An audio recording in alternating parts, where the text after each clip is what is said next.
Hello guys, আমাদের ভোলা জেলায় এই বন্যায় মারাত্মক ক্ষতি হয়ে গেছে, যা আমরা কখনো কল্পনাই করতে পারি নাই।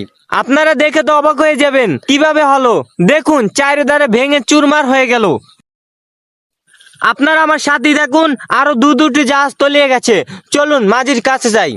যাদের জাহাজ দুটি তলিয়ে গেছে তারা ওই বসে রয়েছে, চলুন তাদের কাছে জিজ্ঞেস করি কিভাবে তলাইলো। ভাই, আপনার মন খারাপ কেন? মন খারাপ এই জন্য, সাগর তো রোয়ানা দিছি আমাকে এই দুটি জাহাজ তলাই গেছে।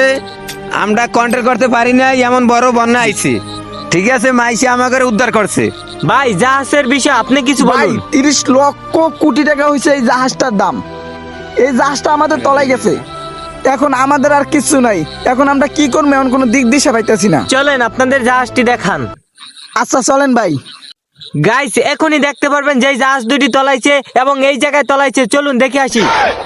এই ভাই 30 লক্ষ কোটি টাকা দিয়ে এই জাহাজটি কিনছি, এই জাহাজটি আমাদের তলায় গেছে ভাই। মানে পরিশ্রমের টাকা দিয়ে ভাই এই জাহাজটি কিনছি ভাই, এই জাহাজটি তলাই গেছে ভাই।